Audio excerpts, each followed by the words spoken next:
नमस्कार दोस्तों, आज हम सुनाने जा रहे हैं मार्गशीर्ष मास महात्मा का अध्याय 5, जिसमें राधा कृष्ण भक्ति की परम महिमा और राजा सुयज्ञ की अत्यंत अद्भुत कथा वर्णित है। राजा सुयज्ञ ने कहा, हे प्रभु, आज मेरा जन्म सफल हो गया, मेरा जीवन सार्थक हो गया। मेरे लिए आपका श्राप भी भक्ति का कारण बनकर वरदान सिद्ध हुआ। समस्त मंगलों का भी मंगल करने वाली हरि भक्ति परम दुर्लभ है। वेदों में जो 5 प्रकार की भक्ति बताई गई है, वह भी इसके समान नहीं है। ये मामूली परमात्मा श्री कृष्ण ने जिस प्रकार भी मेरी भक्ति संभव हो सके वह उपाय कीजिए, क्योंकि वह सभी के लिए परम दुर्लभ है। केवल जल में स्थित तीर्थ ही तीर्थ नहीं है, और ना ही मिट्टी पत्थर की प्रतिमा रूपी देवता ही देवता है। श्री कृष्ण भक्त की मुख्य तीर्थ है। मिट्टी पत्थर के देवता दीर्घ काल के उपासक को पवित्र करते हैं, परंतु श्री कृष्ण भक्त दर्शन मात्र से ही पवित्र हो जाते हैं। आप वैष्णव हैं, अतः ब्राह्मणों में श्रेष्ठ हैं, साथ ही महान ज्ञान के श्रेष्ठ सागर हैं। मुझे आप जैसे शिव शिष्य महात्मा पुरुष को पाकर भला किसी दूसरी की शरण में क्यों जाना चाहिए। हे मामा, आपके श्राप से मैं गलत काम का रोगी हो गया हूँ, अपवित्र हो गया हूँ और तप के अधिकार से वंचित हो गया हूँ। ऐसी दशा में मैं भला कैसे तपस्या करूँ।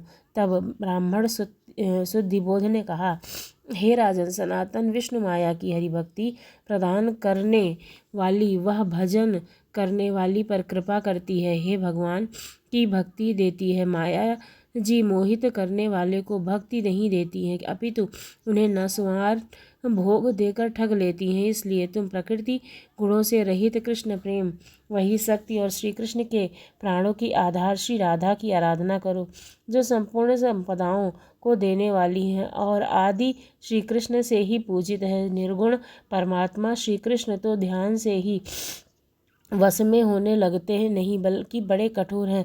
उनकी सेवा उनके भक्तजन बड़े लंबे समय तक सेवा करने के बाद अनेकों जन्मों के बाद फिर गोलोक में जाते हैं, किंतु समस्त सर्वस्वरूपिणी श्री राधा जी माँ विष्णु की भी जननी है, अत्यंत कृपालु हैं। इसलिए उनका दर्शन करने, उनकी भक्ति करने भक्तजन शीघ्र ही गोलोक में चले जाते हैं।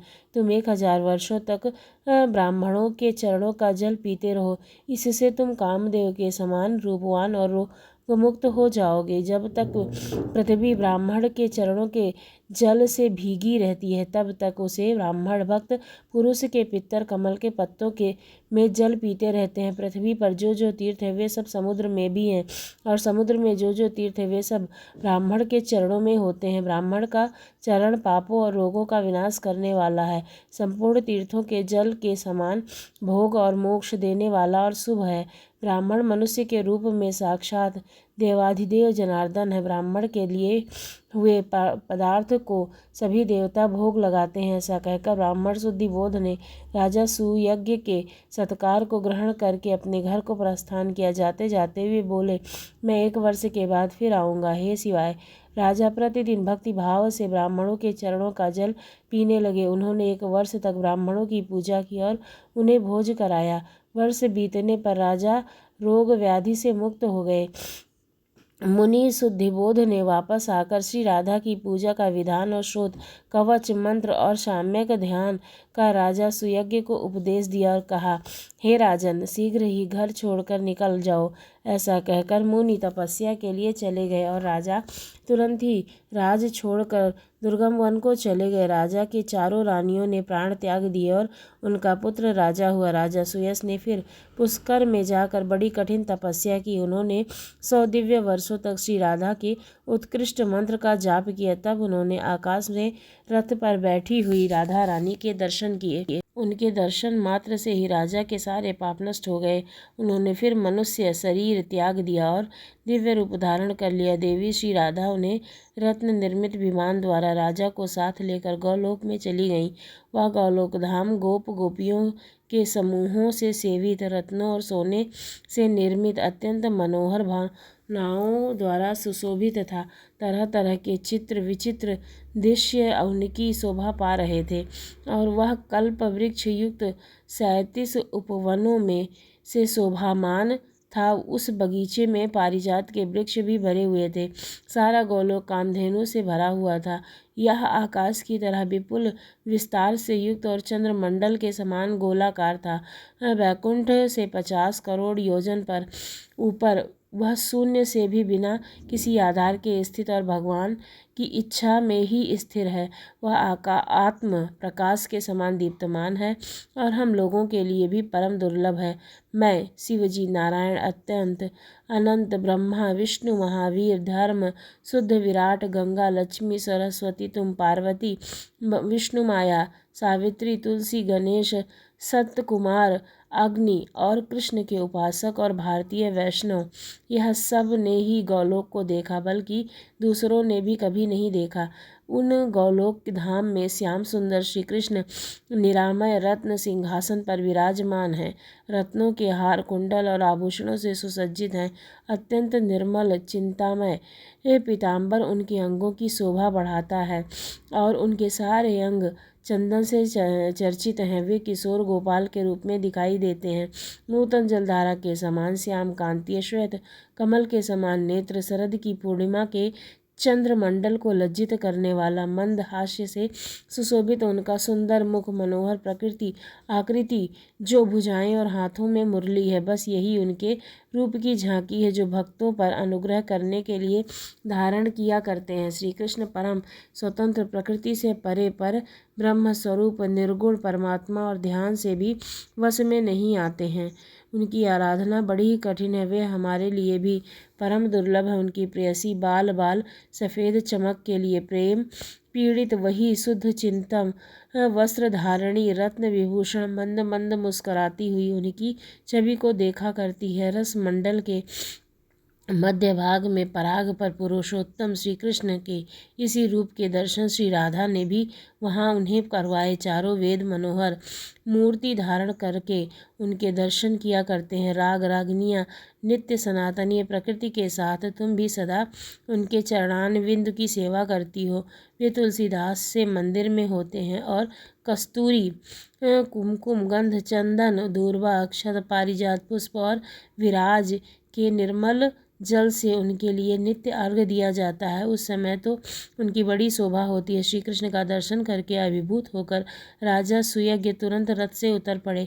उनकी आंखों में आंसू बहने लगे। पुलकित शरीर से भगवान के चरणों में मस्तक रहकर फिर उन्होंने उन्हें प्रणाम किया। परमात्मा श्री कृष्ण ने राजा को अपना दासत्व और सत्य अविचल श्री कृष्ण भक्ति प्रदान की, जो कि हम लोगों के लिए परम दुर्लभ है। देवी फिर श्री राधा अपने रथ से उतरकर श्री कृष्ण के वक्षस्थल से विराजमान हो गईं। उनकी अत्यंत प्यारी गोपियां सफ़ेद चामर लेकर उनकी सेवा में लग गईं। उनके आने पर श्री कृष्ण भक्ति और आदर से सहसा उठकर खड़े हो गए। उन्होंने मंद मंद मुस्कान के साथ श्री राधा के साथ वार्तालाप और उनका सम्मान किया। प्राचीन काल के विभेदात्मक विद्वान वेदों के कथनानुसार पहले राधा नाम का उच्चारण करके फिर पीछे कृष्ण या माधव कहते हैं, जैसे राधे कृष्ण या राधा माधव, और जो कोई इसके विपरीत उच्चारण करते हैं अर्थात कृष्ण राधा कहते हैं या जगदम्बा श्री राधिका की निंदा करते हैं, वे चंद्रमा और सूर्य की स्थिति पर्यंत, जब तक चंद्रमा और सूर्य विराजमान है तब तक कालसूत्र नरक में यातना भोगते हैं। फिर 100 वर्षों तक स्त्री पुत्र से रहित और रोगी रहते हैं। हे दुर्गे, इस प्रकार मैंने परम उत्तम राधिका ज्ञान का वर्णन किया है। वह सती, भगवती, वैष्णवी, सनातनी, नारायणी, विष्णु माया, मूल प्रकृति और ईश्वरीय नाम धारण करने वाली तुम ही हो। माया का अंश लेकर तुम मुझसे पूछ रही हो। तुम स्वयं ही सर्वज्ञ, सर्वरूपिणी, स्त्री जाति की आदि देवी और पूर्व जन्मों की बातों को याद रखने वाली श्रेष्ठ पराशक्ति हो। राधिका की कथा तो मैंने सुना दी, और क्या सुनना चाहती हो हे देवी? तब देवी पार्वती ने पूछा, हे भगवान, आप पुरुषों के ईश्वर श्री कृष्ण के मंत्र होते हुए उन वैष्णव नरेश सूर्य की राधा का मंत्र क्यों ग्रहण किया? मुनि सत्यव्रत ने राजा को भी श्री राधा की पूजा का कौन सा विधान बताया और किस सिद्धांत, किस स्रोत, किस कवच और किस मंत्र का उपदेश दिया? श्री राधा की पूजा विधि क्या है? यह सब बातें भी बताइए। तब श्री महादेव बोले, हे प्रिय राजा ने यही प्रश्न किया था कि वे विप्र गोलोक को प्राप्त कर लूँगा। तब उनके ऐसा करने पर स्वरूप श्री राधा का भजन करो कहकर मुनि ने उन्हें राधा के इस संक्षिप्त मंत्र का उपदेश दिया, जो इस प्रकार है। ओम राधवे स्वाहा। इसके बाद प्राणायाम, शुद्धि, मंत्र न्यास, कर न्यास, अंग न्यास, उनके सर्व दुर्लभ ध्यान, स्रोत और कवच की भक्ति भाव से राजा को शिक्षा दी। राजा ने फिर उसी क्रम से उस मंत्र का जाप किया। साथ ही श्री कृष्ण ने पूर्व काल में जिस ध्यान के द्वारा श्री राधा रानी का चिंतन और पूजन किया था, उसी संवेदनापूर्ण ध्यान के अनुसार उनके स्वरूप का चिंतन भी किया। वह ध्यान मंगलों के लिए मंगलकारी है। अब श्री महादेव जी देवी पार्वती को राधा रानी के ध्यान के बारे में बता रहे हैं। महादेव जी कहते हैं, श्री राधा की अंग कांति श्वेत चंपा के समान गौर है। वे अपने अंगों में करोड़ों चंद्रमाओं के समान मनोहर कांति धारण करती हैं। उनका मुख शरद ऋतु की पूर्णिमा के चंद्रमा को लज्जित करता है। दोनों नेत्र शरद काल के प्रफुल्ल कमल की शोभा को भी छीन लेते हैं। उनके होठ पके हुए हैं, अनार की लाली को धारण करते हैं। विशिष्ट सुंदर मुक्ता की प्रकृति को लज्जित करने वाली दंत पंक्ति उनके मुख की मनोहरता को बढ़ाती है। उनके सुंदर मुख पर सदा मुस्कान जनित प्रसन्नता खेलती रहती है। वे अपने भक्तों पर कृपा करने के लिए बड़ी व्याकुलता रखती हैं। अत्यंत निर्मल चिंतमय वस्त्र उनके श्री अंगों को ढके रहते हैं। रत्नों के हारों से सुसज्जित रहते हैं। रक्तिम केयूर और कंगन धारण करती हैं। रत्नों के बने हुए मंजीर उनके पैरों की शोभा बढ़ाते हैं। रत्न निर्मित विचित्र कुंडल उनके दोनों कानों की शोभा करते हैं।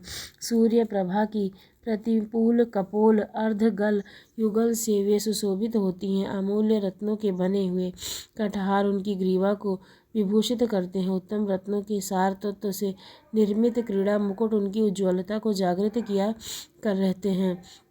रत्न की अंगूठी और चेन या हार उनकी शोभा बढ़ाते हुए मालती के पुष्पों और हारों से अलंकृत केशव वस्त्र धारण करते हैं। वे रूप की अधिष्ठात्री देवी हैं और गजराज की तरह मंद गति से चला करती हैं।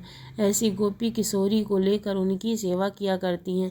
कस्तूरी की बिंदी, चंद्रमा के बिंदु और सिंदूर की रेखा से उनके मनोहर सिर का निम्न भाग मस्तक अत्यंत उद्दीप्त दिखाई देता है। इस प्रकार ध्यान कर मस्तक पर पुष्प अर्पित करके पुनः जगदम्बा श्री राधा का चिंतन करें और फूल चढ़ाएं। ध्यान के बाद षोडशोपचार यानी कि 16 उपचार अर्पित करें। उनके निम्नलिखित बातों का ध्यान रखना अत्यंत आवश्यक है। नंबर 1, आसन रत्नसार से निर्मित विश्वकर्मा जी द्वारा रचित रामायणीय श्रेष्ठ सिंहासन अर्पित करें। 2, स्वागत पद्म उत्तम रत्नस्वार द्वारा निर्मित पात्र से संपूर्ण तीर्थों का जल अर्पित करें।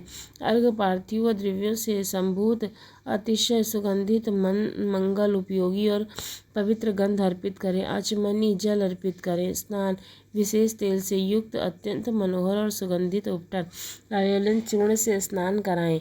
वस्त्र अग्नि से शुद्ध किया गया चिन्मय स्वभाव में निर्मल बहुमूल्य रत्नों से जड़ित सूक्ष्म वस्त्र अर्पित करें। आभूषण अमूल्य रत्नों के बने कंगन, कुंडल, हार, मुकुट आदि आभूषण अर्पित करें। गंध, चंदन, कस्तूरी, कुसुम और सुगंध से युक्त सुगंधित चंदन अर्पित करें। पुष्प, गंध और चंदन से चर्चित अत्यंत शोभायमान रामायणीय पारिजात पुष्प अर्पित करें। धूप, वृक्ष की गोंद और पार्थिव द्रव्यों से संयुक्त प्रज्वलित अग्निशिखा से निर्गत धूम अर्पित करें। दीप, अंधकार को दूर करने वाला, भय को दूर करने वाला दीप अर्पित करें। नैवेद्य काल के अनुसार ऊपर उपलब्ध पके हुए फल, लड्डू आदि उत्तम स्वादिष्ट भोग अर्पित करें। तंबूल, कपूर आदि से सुवासित सभी भोगों से उत्कृष्ट रामायणी और सुंदर तंबूल यानी कि पान अर्पित करें। मधुपार्क रत्नमय पात्र में रख करके दही, दूध, शहद, घी का मिश्रण अत्यंत स्वादिष्ट और परम मनोहर मधुपार्क अर्पित करें। सही श्रेष्ठ रत्नों के सार भाग से निर्मित अग्नि से शुद्ध निर्मल वस्त्र से ढका हुआ और पुष्प चंदन से चर्चित सैया अर्पित करें। पुष्पांजलि 3 बार पुष्प अंजलि में रखकर अर्पित करें। इसके बाद देवी श्री राधा की 8 प्रमुख सखियों का यत्नपूर्वक भक्तिभाव से शुद्ध चतुर्विधि से पूजन करें। इसके पूजन का क्रम पूर्वादि से प्रारंभ करके दक्षिणावर्त बताया गया है।